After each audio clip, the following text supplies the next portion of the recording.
നമ്മളിപ്പോൾ അമ്പലത്തിലെ കളഭം കാണാൻ പോയതിൻ്റെ കഥയാണ്. നമ്മൾ 9ാം കളഭത്തിനാണ് പോയത്.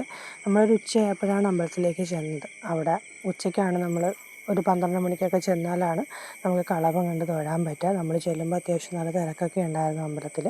അങ്ങനെ നമ്മളും അകത്തേക്ക് കയറാനുള്ള ക്യൂവിൽ നിന്നു. നമുക്കകത്ത് കയറി ഭഗവാനെ നന്നായിട്ട് കണ്ട് തൊഴാനൊക്കെ പറ്റി. പക്ഷെ നമുക്ക് പെട്ടെന്ന് തിരിച്ചിറങ്ങേണ്ടി വന്നു. ശീവേലി സമയമായിരുന്നു.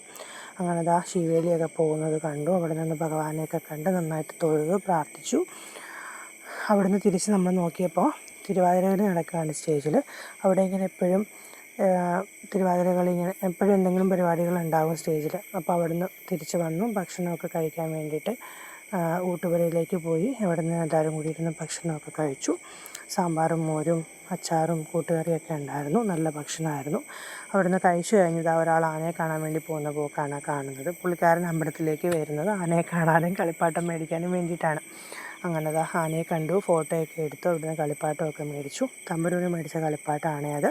തമ്പുരു അതുകൊണ്ട് കുറേ സമയം അവിടെ നിന്ന് കളിക്കുന്നുണ്ടായിരുന്നു. നമ്മളും അങ്ങനെ കുറേ നേരം അവിടെ നിന്ന് വർത്തമാനമൊക്കെ പറഞ്ഞു. നമുക്ക് പരിചയമുള്ള കുറേ ആളുകളെയൊക്കെ കണ്ടു. തിരിച്ച് വീട്ടിലേക്ക് പോകാനായിട്ട് നമ്മൾ നടപ്പന്തലിൻ്റെ അവിടേക്ക് വന്നു. എന്തെങ്കിലും സാധനങ്ങളൊക്കെ മേടിക്കാനായിട്ട് നോക്കുന്നുണ്ട്. അപ്പോൾ ഞാൻ ഒരു കടയിൽ സെറ്റും മുണ്ട് കണ്ടിട്ട് എനിക്കത് ഇഷ്ടപ്പെട്ടു എന്നൊക്കെ പറഞ്ഞ് നോക്കുകയാണ്. അനന്തും എന്തൊക്കെ സാധനങ്ങളൊക്കെ നോക്കുന്നുണ്ടായിരുന്നു. വണ്ടിയിലൊക്കെ തൂക്കാൻ പറ്റിയ എന്തൊക്കെയോ സാധനങ്ങളൊക്കെ നോക്കുന്നുണ്ട്. അങ്ങനെ കുറച്ച് സാധനങ്ങളൊക്കെ മേടിച്ച് നമ്മൾ തിരിച്ച് അവിടെ നിന്ന് ഒരു ഓട്ടോയിൽ കയറി വീട്ടിലേക്ക് പോന്നു.